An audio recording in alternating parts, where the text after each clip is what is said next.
message today is 5 minus 1 equals 0. 5 minus 1 equals 0. And as we get to the end of this message, it's going to make sense to you why that title. And I'm really just going to share a message from a book that I've read by Alexander Strauch, which is about leading in love and the importance of love in ministry. And I think it's very important that we understand that as a church, we need God's love. And we sang about His love this morning. We sang about who He is. He's a good Father who loves us. And so nothing is more indispensable when it comes to serving and leading than love. Love is the foundation of all human relationships. It is the foundation of everything.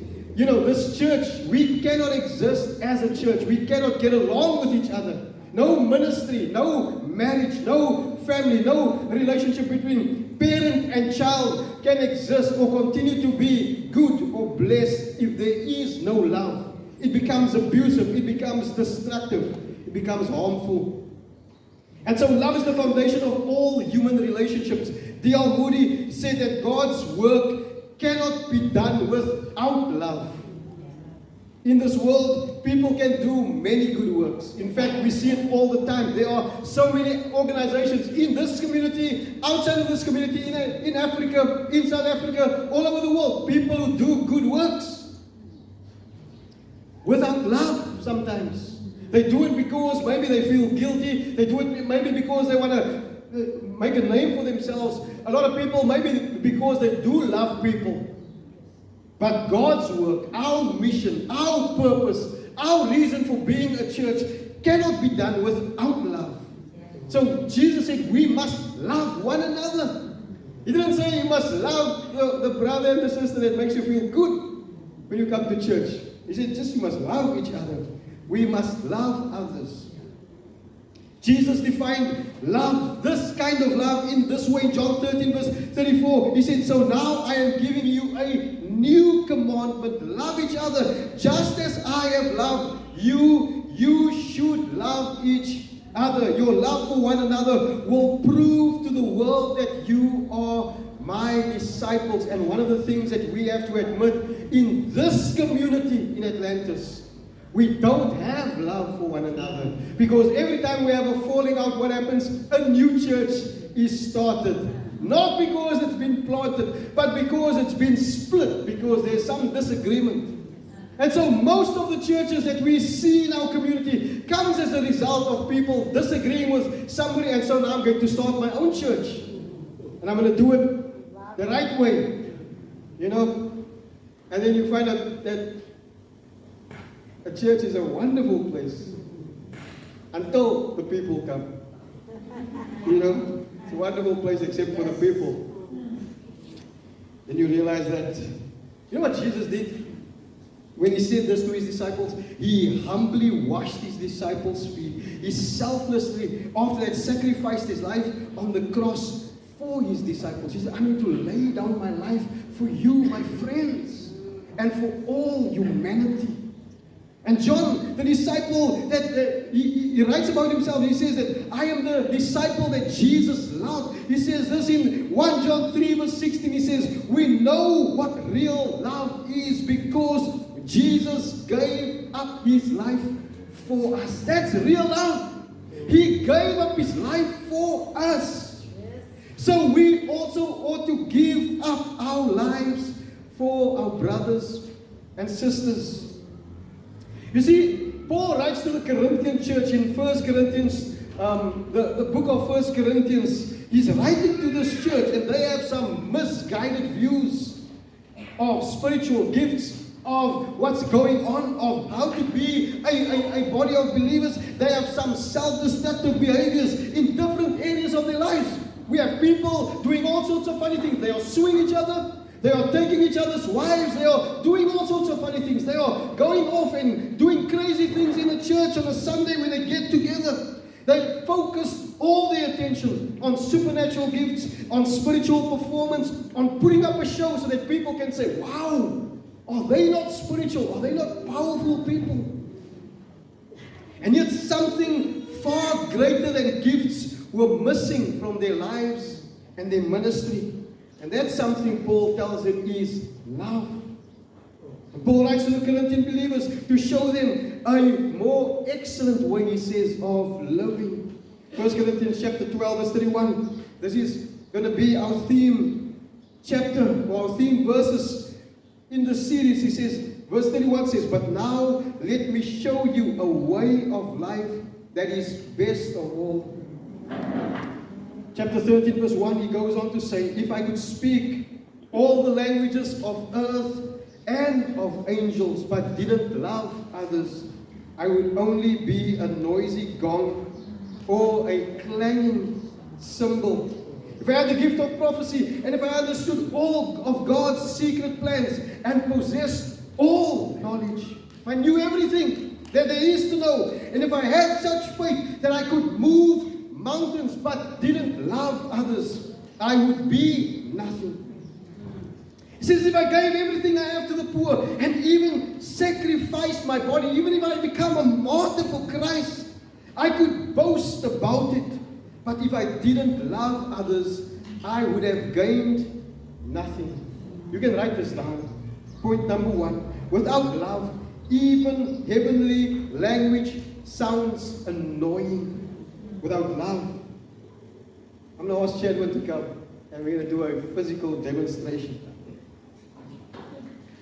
While I speak to you, Chadwin, you're welcome to beat those cymbals as loud as you can.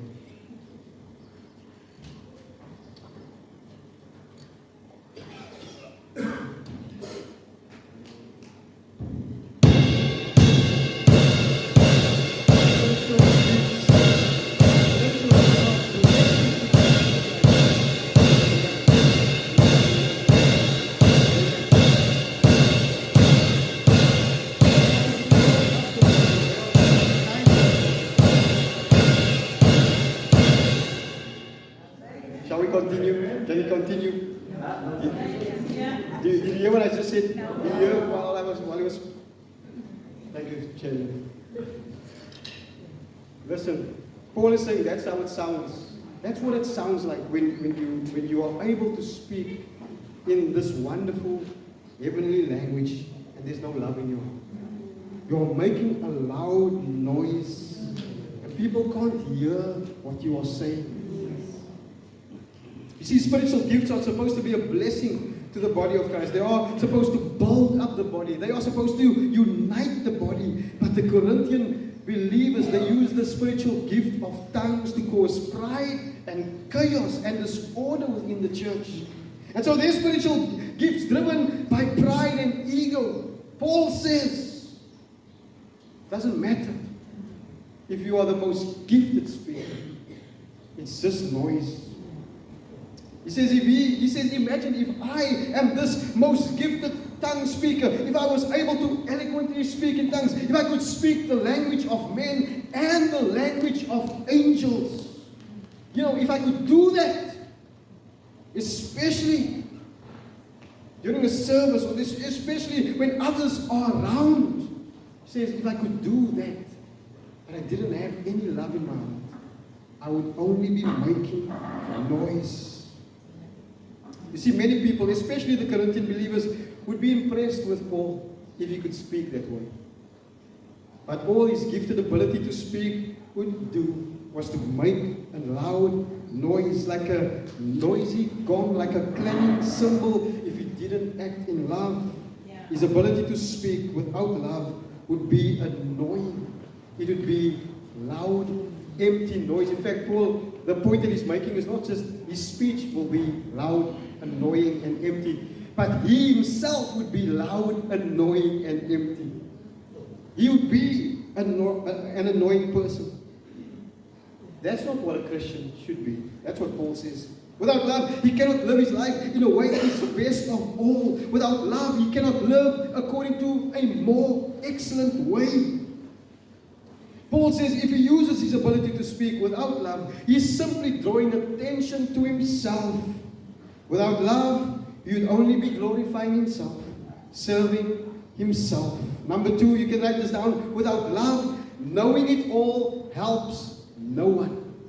Without love, knowing it all helps no one. Paul says, imagine if he possessed the gift of prophecy in such a way that he had all knowledge, that he knew everything that there is to know, that he would know all the mysteries of God, that he would have all knowledge about everything. He would have all the answers to God. People could ask him anything about God, and he could tell them all the mysteries of God. You'd be able to give people all the answers that they are craving, that they are looking for.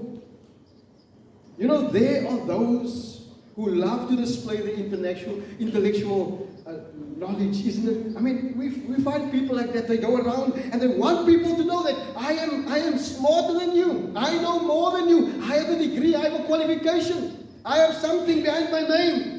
They want you to know, and they are arrogant because of their knowledge. They feel important because of their knowledge. Paul says, even if he had the all-encompassing knowledge of God, without love, he would be nothing. John Short says this, he says, loveless faith and loveless prophecy account for some of the more tragic pages in the Christian story through the ages. It has burned so-called heretics. It has stultified the sincere quest for truth. It has often been contentious and embittered. And it has often issued in the denial of Christian brotherhood to fellow believers. Sometimes our knowledge puffs us up so much that we cause more harm than good. George Sweeting, he said this, he said, I have been keenly disappointed to find people more concerned about hidden mysteries than about needy people. He says too often Christians are concerned about hidden truth, but indifferent about loving difficult people. God didn't say that we should choose who we must love. He said we must love everyone. We must love one another. Without love, heavenly language is loud and annoying, isn't it? Knowing it all promotes only yourself. It helps no one. Number 3, without love, risk-taking faith is worthless. Paul says, imagine if he had such faith, he could move mountains. Imagine if I could move mountains with my faith. I had so much faith, I could just say to this mountain, move somewhere else.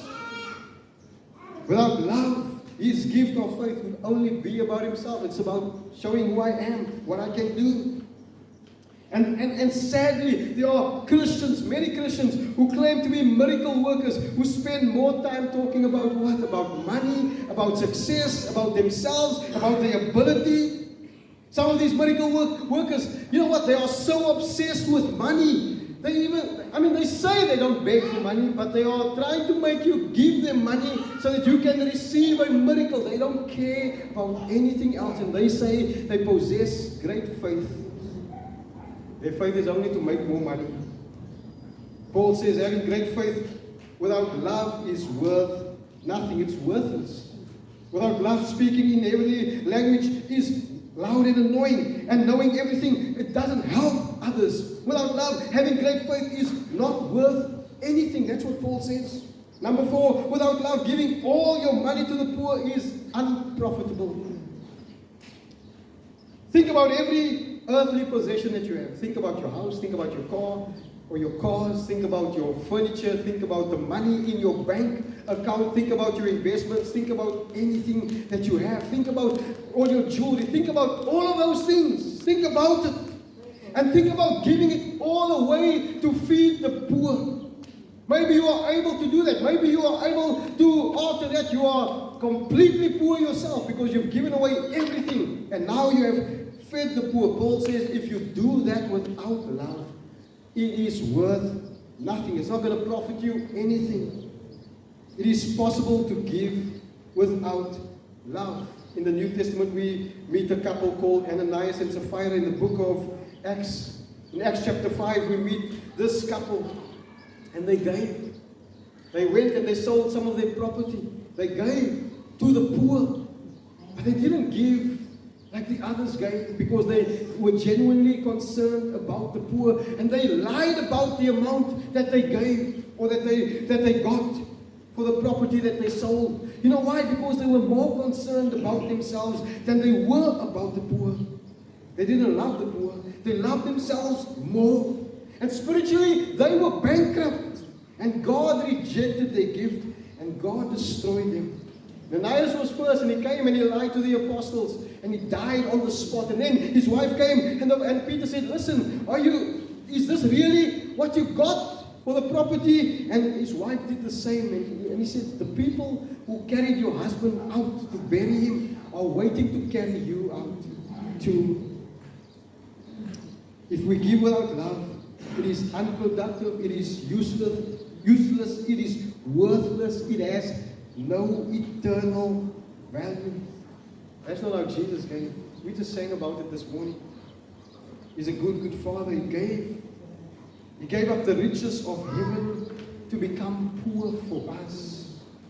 Philippians 2 verse 9 says, therefore God elevated him to the place of highest honor and gave him the name above all other names. Without love, speaking in heavenly languages is loud and it's annoying. It's just noise. Without love, knowing everything doesn't help anybody. Doesn't help anybody because there's no love. Without love, having great faith is not worth anything. And giving all your money to the poor will not bring you any profit. How many people actually give because they want God to bless them? And so they say, I'm going to give 1,000 because I believe God is going to give me 10,000 or 100,000. I am giving because I want more. That's not the way we should give. Number 5, without love, the ultimate sacrifice of your life is pointless. Finally, Paul says, what if he had this supreme act of sacrifice? What if he surrendered his body to the flames? To be a martyr for Christ. To be martyred. Surely this would inspire believers. Surely this is the ultimate sacrifice that you can make when you are willing to die because you are a follower of Christ. You are inspiring people to be faithful, to be dedicated, to have courage. Surely to be wonderful, powerful witness to unbelievers. But even suffering for Christ, Paul says, can be done for the wrong reasons. You know, in the early church, history records that suffering became a way for people to achieve great faith. And there were people who actually wanted to suffer. You know why? Because they wanted to be famous. Can you imagine it? They were willing to be put in an arena, to be set alight and burned alive. You know why? Because they wanted to be famous.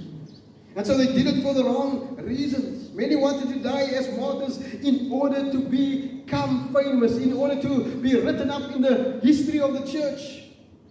One historian wrote, it was soon clear to all Christians that extraordinary fame and honor attached to martyrdom. They say that Polycarp, who was one of the early church fathers, he was burned alive in the arena because of his faith. But you know what? His bones became more valuable than precious stones and finer than refined gold. And his grave, people treated it as a sacred place where they would gather. They just had this whole wrong idea of being martyred. And so some people wanted to be killed for Christ, not because they loved Christ, but because they wanted to be famous.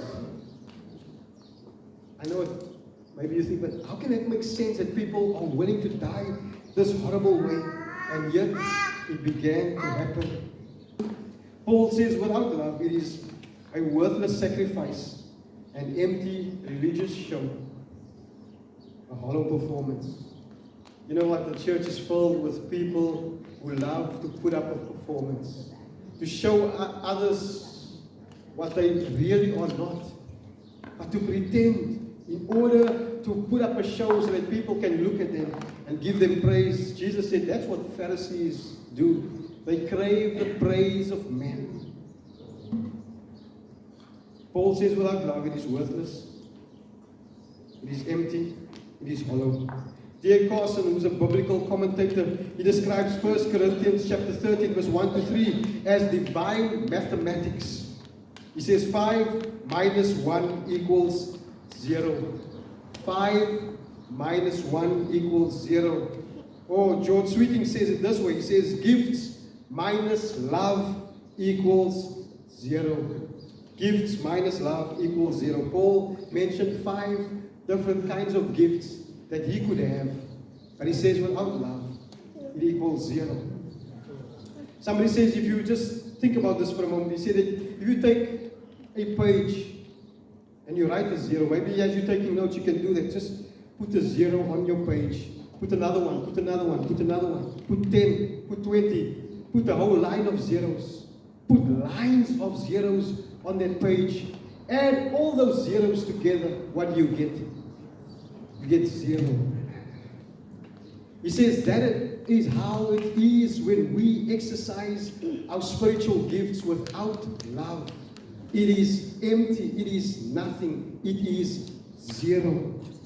It says, just imagine if you add a 1 to that page, immediately all those zeros, all those gifts have value. And if you add more love, like you go to 2, it has more value.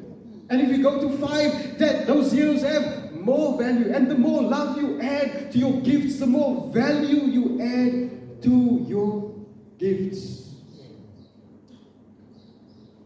Nothing, Paul says, has lasting value. If you read the rest of that chapter, nothing has lasting value unless it flows from love. But now let me show you a way of life that is best of all. It starts and ends with love. Let's pray.